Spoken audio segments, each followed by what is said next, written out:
இப்போ episode open பண்ணா லேக்ராக்கு ஒரே ஒரு விஷயத்த சொல்கிறாப்ல, உன்னோட கண்டிஷன்ஸ் என்ன, அதாவது அந்த பவரை கெயின் பண்ணால் நான் என்ன பண்ணேன்னு சொல்லு. ஒருவேளை நீ எதனா ஒரு விஷயத்த மறைச்சாலோ இல்லை என்கிட்ட கோக்குமாக்கு வேலை காட்டலாம் நினச்சாலோ அப்படியே இந்த டீலை வந்து என் பண்ணிட்டு நான் இங்கேருந்து கிளம்பி போயிட்டே இருப்பேன், இங்கே நீ மாட்டிட்டு சாவு அப்படின்ற மாதிரி சொல்லிடுறான். ஃபுல்லாக ரேக்கே கிளம்புவோமா அப்படின்னு சொல்லிட்டு கூட இருக்கவங்க கூட நீங்கள் இங்கேருந்து முதல்ல போங்க, நான் பின்னாடியே வரேன் கொஞ்சம் ஆராய்ச்சி பண்ணிட்டு அப்படின்னு சொல்லிட்டு அவங்கள அனுப்பின பிறகு அந்த ஸ்பிரிட் என்ன சொல்லுதுன்னா, நான் இங்கே ரொம்ப நாள் அடைஞ்சு கிடக்கிறேன், என்ன விடுவிக்கிறதா உன்னோட மெயின் வேலையாக இருக்கும், அதுதான் கண்டிஷன். அதாவது சிம்பிளாக என்ன சொல்கிறான்னா, கீழே இறங்கிப்போ, அங்கே வந்து இந்த இடத்த ப்ரொடெக்ட் பண்ணுற ஒரு கார்டியன் இருப்பான், அந்த கார்டனை போட்டு சொல்லிட்டு என்ன ஃப்ரீ பண்ணுற, என்னோட பவரை கெயின் பண்ணிக்கோ, அவ்வளோதான் மேட்டர் சிம்பிள் அப்படின்னு சொல்கிறாப்ல. எது இறங்கி போயிட்டு நான் ஒருத்தன் கூட சண்டை போட்டு ஜெயிச்சு உன்னை விடுவிச்சு நீ ஒரு பவர் கொடுப்ப, எது கிச்சிக்கின்னு ஷாக் கொடுக்குது அந்த பவர்ன்ற மாதிரி கேட்க, ஐயா மட்டன் தட்டி பேசாத, அதோட பேர் எலக்ட்ரிசிட்டின்னு சொல்லலாம். இப்போ அது வந்து ஸ்ட்ராங்காக இல்லாத மாதிரி உனக்கு தெரியல, ஆனால் நீ யூஸ் பண்ண அது செம்ம ஸ்ட்ராங்காகும். எந்த அளவுக்கு தெரியுமா, மழைக்கு இடையில வர இடி மாதிரி மின்னல் மாதிரி பயங்கர வேகமாகவும் பயங்கர பவர்ஃபுல்லாகவும் ஒரு ஆர்மியை கிரியேட் பண்ணுற அளவுக்கு உனக்கு சக்தி கிடைக்கும்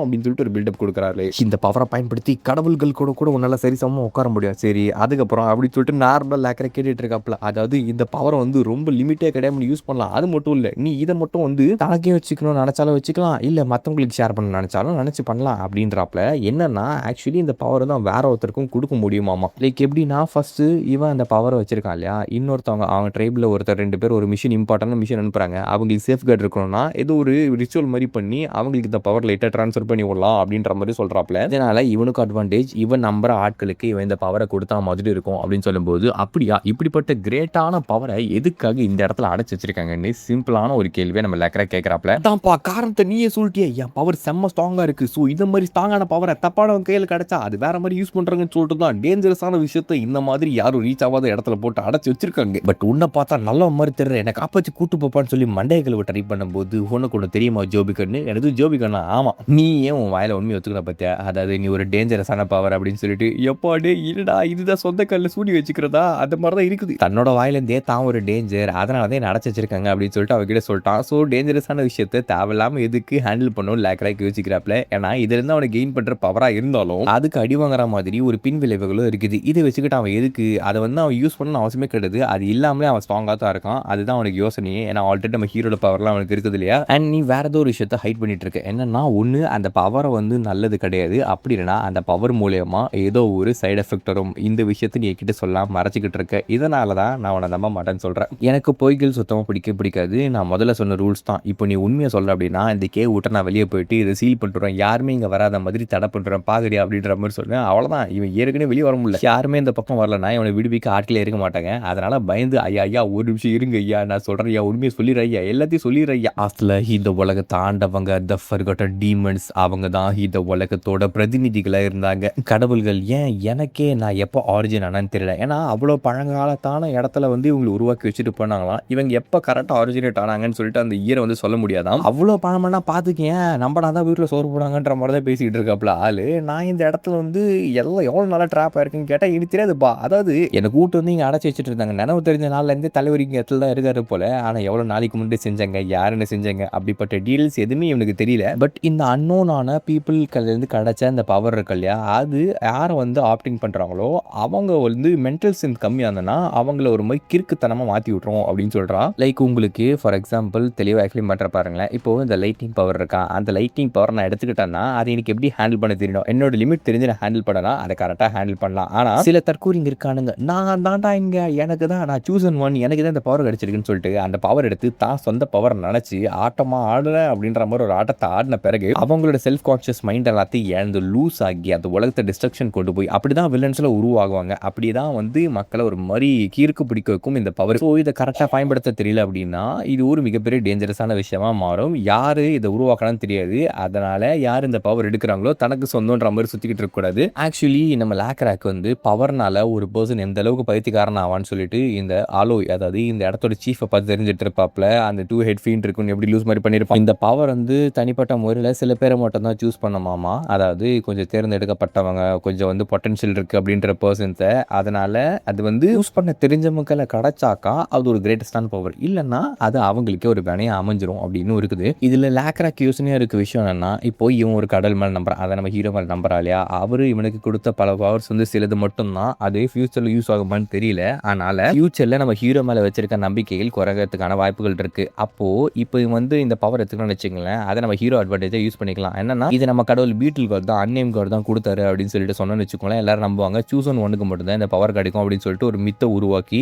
அவன் நம்ம ஹீரோ மேல இருக்க நம்பிக்கை அதிகமாக்கி இந்த ரிலீஜனை பெருசாக்கலாம். ஆனா இது என்னதான் பேட்டில் யூஸ்ஃபுல்லா இருந்தாலும் இவங்களோட ரிலீஜனை பெருசாக்கிறதுக்கு யூஸ்ஃபுல்லா இருந்தாலும் அதுல சைடு எஃபெக்ட்ஸ் இருக்கு. இதை ஒழுங்கா யூஸ் பண்ண தெரியல அப்படின்னா ஒருத்தனை ஒரு பைத்தியக்காரனாக்கும், மடத்தனமா மாத்தி விட்டுரும் அண்ட் ஒரு மிகப்பெரிய டிஸ்ட்ரக்ஷன் உருவாக்கும்ன்ற மாதிரியான வார்னிங்ஸ் எல்லாம் இருக்குது. அட்வான்டேஜ் இருக்கு இடத்துல தான் டிஸ்அட்வான்டேஜும் இருக்கு. இப்போ லேக்ராக் ஒரு சில விஷயம் சொல்றாப்ல, என்னன்னா இந்த பவர் அக்செப்ட் பண்ணீங்கன்னா ஒரு சில கண்டிஷன்ஸ் இருக்கு, அந்த கண்டிஷன்ஸ் நீங்க ஒத்துக்கினீங்கன்னா நானும் ஒத்துக்கிறேன்னு சொல்லிட்டு. என்ன கண்டிஷன்ன்ற மாதிரி கேட்டா, ஃபர்ஸ்ட் இது இன்டிஸ்கிரிமினேட் சொன்னீங்க, அதாவது யாருக்கு வேணா தரலாம் அப்படின்னு சொல்லிட்டு. அப்போ நான் இந்த பவரை ஒரு சில சூசன் பீப்புளுக்கு மட்டும் தரப்போறேன். நான் ஏற்கனவே சொன்னேன் இல்லையா, நல்லா ஃபெய்த் வச்சிருக்கோம், நல்ல நம்பிக்கை வச்சிருக்கவங்களுக்கு மட்டும் இந்த பவரை கொடுத்து நம்ம கடவுள் தான் இதை கொடுத்தாரு அப்படின்னு அவங்க ரிலீஜியனோட அந்த பேரும் புகழ் வந்து அவங்க பரவ போறாங்க. இதனால கடவுளை எதிர்த்து யாரும் போராட மாட்டாங்க. இவங்களுக்கு சூஸ் ஒன்றுன்ற பவர் இருக்கிறதுனால அதில் பேட்டிலும் யூஸ் பண்ணலாம். ஒரே கல்ல 2-3 மாங்க அடிச்சா மாதிரி தான் கணக்கு. அண்ட் செகண்டான விஷயம் என்னன்னா, நீ எங்க கடவுள் மேல நம்பிக்கை வைக்கணும் அப்படின்னு சொல்றாப்ல. ஏன்னா இந்த இடத்த பொறுத்த வரைக்கும் அக்ரிமெண்ட் அதெல்லாம் எதுவும் போட முடியாது.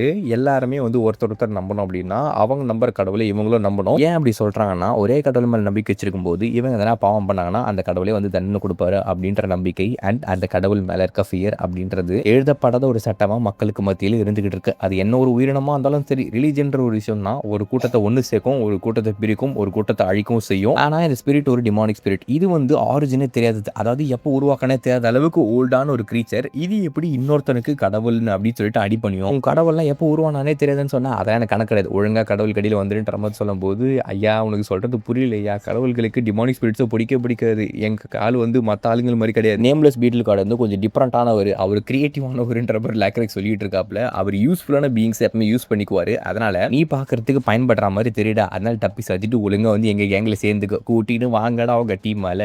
அவன் முழுசா பார்க்கல சாமான்ன்ற மாதிரி பேசிட்டு இருக்காப்ல. அப்படின்னா உண்மையாவே உங்க கடவுள் என்ன அக்செப்ட் பண்ணிக்குவாருன்னு சொல்றியா? ஆமா, நான் சொன்ன கண்டிஷன்ஸ்க்குலாம் நீ ஒத்துக்குன்னு வச்சுங்க, அது எங்க கடவுள் சொன்ன வார்த்தைன்னு வச்சுங்க, அவரு உன்னை ஆளை வந்து சேர்த்துக்குவாப்ல. அவரு பாரபட்சலாம் பார்க்க மாட்டாருப்பா என் கடவுளை. நீ ஒரு விஷயத்த சொல்றேன் கேள, நான் வெறும் சும்மா இந்த இடத்துல இருக்க டிமானிக் ஸ்பிரிட் கிடையாது. ஆக்சுவலி இந்த இடத்த வந்து ஆண்டுகிட்டு இருக்கவனே நான் தான். இது என்ன சின்ன இடமா தெரிஞ்சாலும் இங்க இருக்க ரேட்ஸ்லேருந்து பெரிய பெரிய கிரீச்சர்ஸ் வரைக்கும் மொத்தமாக நான் தான் கண்ட்ரோல் பண்ணிக்கிட்டு இருக்கேன். அந்த ரேட்ஸ் வச்சு உன்னை அட்டாக் பண்ணது உன்னோட கெப்பாசிட்டியை டெஸ்ட் பண்ணுறதுக்காக தான். அதாவது நீ தகுதியானவனா இல்லையா அப்படின்றது டெஸ்ட் பண்ணுறதுக்கான ஒரு விஷயத்தை தான் அனுப்பிச்சி விட்டேன். இதெல்லாம் பண்ணும்போது உனக்கு வந்து கடுப்பாவலையா, யாராமா நம்மளே வச்சு டெஸ்ட் பண்ணுறான், இந்த மாதிரிலாம் கோக்குமாக்கு வேலை பண்ணுறா அப்படின்னு. சரி விடுங்க, நீங்கள் பண்ண தப்பு தான், இருந்தாலும் போன அப்புறம் மன்னிச்சு விட்றேன். இது மன்னிச்சு விட்றியா? ஆமாப்பா, நீ ஏன் பண்ணுறது தெரியுது. நீ டெஸ்ட் பண்ணாதான் உன்னோட பவர் என்ன ஆள் மாதிரி ஆட்களுக்கு கொடுக்க போகிற அப்படின்றது உன்னால் டிசைட் பண்ண முடியும். அதனால் இதெல்லாம் ஒரு விஷயம் கிடையாதுன்ற மாதிரி தான் லேக்ராக் சொல்லிக்கிட்டு இருக்கான். ஏன்னா இந்த மாதிரி ஒரு இடத்துல அவன் மிஞ்சி போனால் ஒரு 4 டைப் ஆஃப் மான்ஸ்டர், அந்த மான்ஸ்டருக்குள்ளே தான் சுற்றிக்கிட்டு இருக்கணும். அவன் வந்து பேசுறதுக்கும் ஆட்கள் இருக்காது. ஸோ அவன் வந்து இன்னொரு ஆளை நம்பணும் அப்படின்னா அவங்களுக்கு தகுதி இருக்குதா,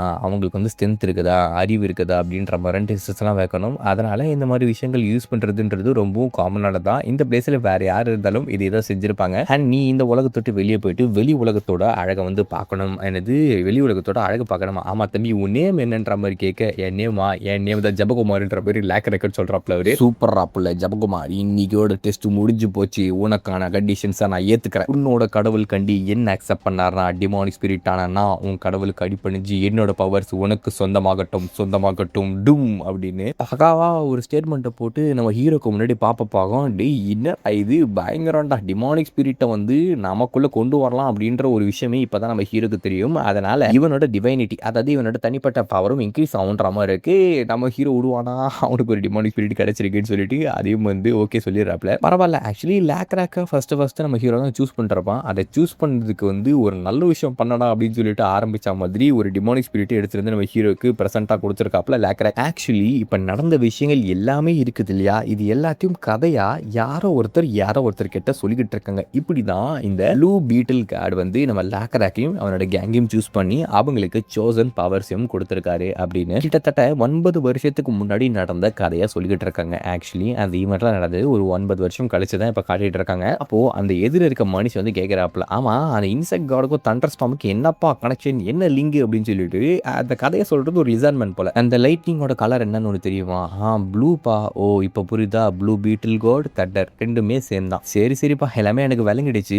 நான் சொல்ல மறந்துட்டேன், என்னோட பேர் தான் ஹுய் அப்படின்னு சொல்லிட்டு அந்த மனுஷ பையன் சொல்லல. உங்களோட பேர் என்னன்ற மாதிரி கேட்கும்போது, மன்னிச்சிருங்க என் பேரை சொல்ல மறந்துட்டல, என்னோட பேரு தான் அப்படின்னு ஆரம்பிக்கும் போது டக்குன்னு பார்த்தா அங்க வேற ஏதோ விசிட்டர்ஸ் ஆதாங்க. அதாவது வேற இனத்தை சேர்ந்த சில சோல்ஜர்ஸ் வந்துட்டு இருக்காங்க போல. அதுங்களோட பேரு நால்ஸ் அப்படின்ற மாதிரி சொல்லுவாங்க. நம்ம லிசார்ட்மென்ட்ஸுக்கு எதிரிங்க மாதிரி கேங்குன்னு வச்சுக்கோங்க. இன்னொரு பிளேயருக்கு சொந்தமானது. அவங்கலாம் சாலிட்டீஸோட ஆளான்ற மாரி கேட்குறாங்க. சாலிட்டீஸ்னா இவங்களுக்கு எதிர் கேங். நான் தான் சொன்னேன்ல இன்னொரு பிளேயரோட கேங் அப்படின்னு சொல்லிட்டு. அவங்க கேங் சேர்ந்தவங்களான்ற மாரி கேட்க, இல்ல அவங்க வந்து பெருசா ஆர்ம்டு வெப்பன்ஸ் எதுவும் வச்சு இல்ல. வெகாபாண்ட்ஸ்ன்னு நெனைக்கிறேன். வெகாபாண்ட்ஸ்னா தன்னோட இனத்த விட்டு வெளிய சும்மா சுத்திக்கிட்டு இருக்க பைத்தியக்காரனுங்க, வேட்டையாளுங்க அப்படின்ற மாரியும் சொல்லலாம். அப்படியா? கரெக்ட்டா அப்சர்வ் பண்ணேன். நானும் அதான் நெனைக்கிறேன் அப்படின்னு மாஸ்க்க தூக்கி காமிச்சா, இவன் மூஞ்ச பார்த்தாலே கண்டுபிடிச்சிருப்பீங்க. தலைவன் வேற யாரும் கிடையாது நம்ம ஓவன் தான். தலைவனுக்கு சூசன் பவர குடுத்துட்டாங்க போல ரிச்சுவல் மூலியமா. அதனால அம்பு எலக்ட்ரிசிட்டி எடுத்து அவனுங்கள அடிக்கலன்னு சொல்லிட்டு அந்த இடத்துல எடுத்து விட, அப்படியே இந்த எபிசோட முடிக்கிறாங்க. இந்த எபிசோட் எப்படி இருந்துச்சுன்னு மறக்காம கமெண்ட் செக்ஷன்ல சொல்லுங்க. அடுத்த வீடியோல சந்திக்கும் வரை டாடா பை பை. வலிமையா இருங்க கைஸ்.